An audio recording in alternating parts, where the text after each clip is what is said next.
تو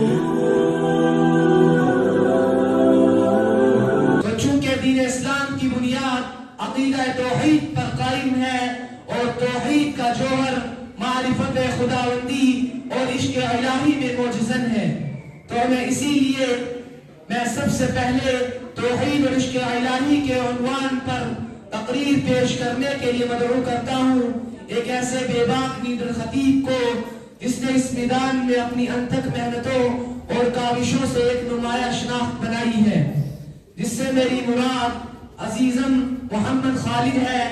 آپ تشریف لائیں اور اپنے مقررہ عنوان پر خطاب کریں۔ تو راز کن فقا ہے اپنی آنکھوں پر آیا ہو جا، تو راز کن فقا ہے اپنی آنکھوں پر آیا ہو جا، خودی کا رازداں ہو جا، خدا کا ترجمہ ہو جا۔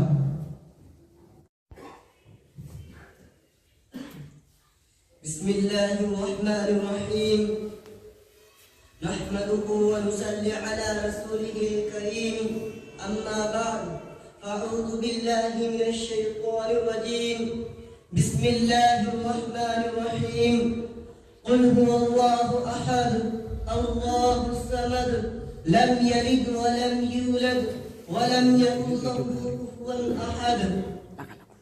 صدر جلسہ معزز و مکرم حضرات اساتذہ کرام، مہمانان اکرام، عزیز بزرگوں اور دوستوں، انجمن فیض اللسان کے اس مسابقتی پروگرام میں جس حقیقت کے متعلق میری گفتگو گردش کرے گی، کوئی نیا مضمون نہیں، کوئی نادر فلسفہ نہیں، کوئی فکری ایجاد نہیں، بلکہ وہی ازلی واقعی حقیقت ہے جس پر آسمان قائم ہے، جس پر زمین ٹھہری ہے، جس پر نبوت کی بنیاد رکھی گئی ہے، جس کے بغیر ایمان کا تصور بھی ممکن نہیں، اور وہ ہے توحید۔ جب توحید دل کے تہخانے میں اتر کر حرارت محبت، تپش شوق اور بے قراری اختیار کر لیتی ہے تو وہ عشق الہی کہلاتی ہے۔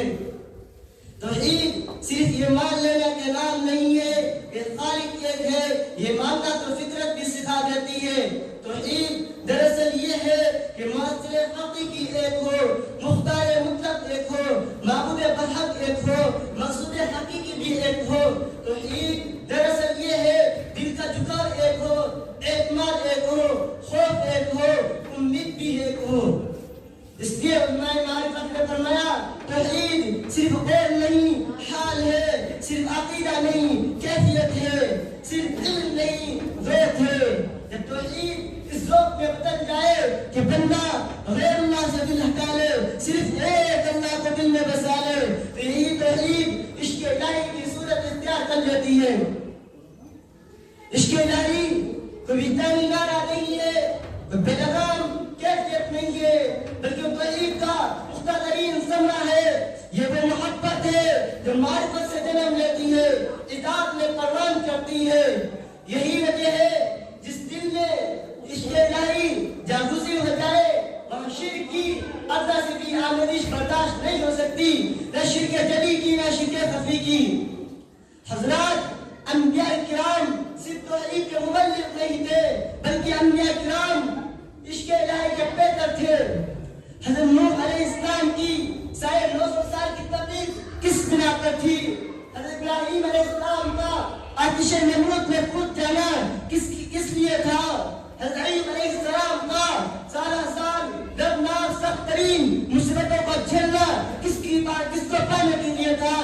حضرت زکریا علیہ السلام کا اپنے جسم کے 2 ٹکڑے آنے سے 2 ٹکڑے کرانا، زبان سے اس تک نہیں کہنا کس کی طلب میں تھا؟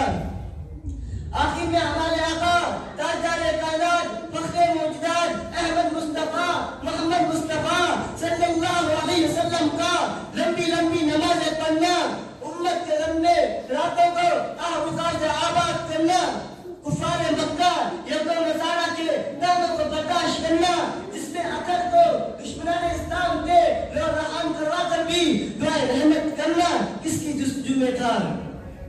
جواب یہی ملے گا، یہ سب کا سب معبود حقیقی، موجود حقیقی، مقصود حقیقی کو پانے کے خاطر تھا۔ وجہ یہی ہے کہ توحید عشق بن جائے تو بندہ خود کو نہیں دیکھتا بلکہ محبوب کی رضا کو دیکھتا ہے.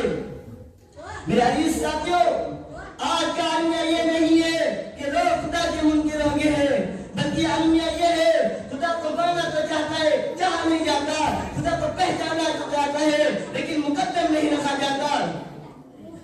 توحید آج صرف زبان پہ ہے، دل میں نہیں. دل میں بھی ہے لیکن زندگی کے فیصلوں میں نہیں.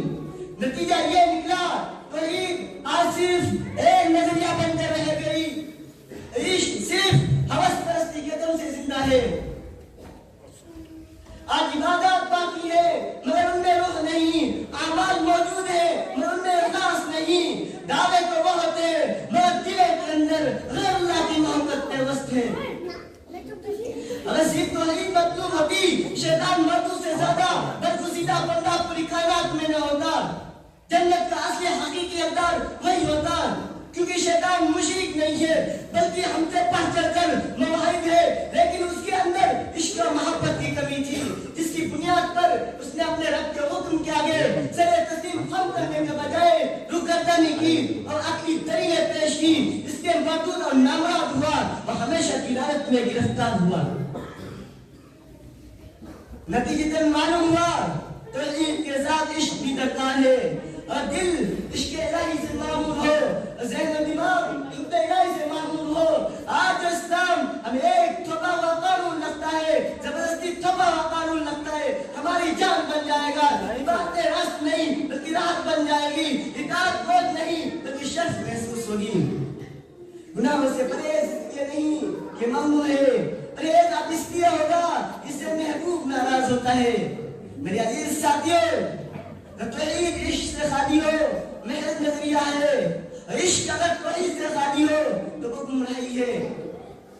ہمارا تو یہ ہے توحید عشق بن جائے اور عشق توحید کے دائرے میں ہو. اس لیے ہمیں توحید کا سیکھنا بھی ضروری ہے اور دل میں عشق پیدا کرنا بھی ضروری ہے. آخر میں آپ سے یہی گزارش ہے کہ ہمیں واقعی دین کی روح کو زندہ کرنا ہے. اگر ہمیں ایمان کو محض وراثت کے بجائے حقیقت بنانا ہے، اگر ہمیں اپنی نسلوں کو شرک کے اتنے جال سے بچانا ہے تو ہمیں ایسے علماء اصلاح کی صحبت اختیار کرنی ہوگی جو ایک طرف علم کے پیکر ہو، دوسری طرف تصور سلوک کے سمندر ہو، جو میں مخلوق خدا کو قرآن و حدیث سے سیراب کرتے ہو، راتوں میں اللہ کی چاہت میں بیتاب ہوتے ہو، جنت میں درس و تدریس کا مشغلہ ہو، خلوت میں خوف خدا کے مارے ان کے دلوں میں شعلے ہو. کیونکہ حقیقی توحید اور عشق الہی انہی حضرات کے سامنے زانو تلمذ بچھانے سے حاصل ہوگی. میں انہی چند گزارشوں کے ساتھ اپنی تقریر کو مکمل کرتا ہوں. اللہ ہم سب کو اپنی معرفت کے ساتھ ہمارے دلوں میں اپنی محبت پیدا فرمائے. وآخر دعوانا الحمد للہ رب العالمین.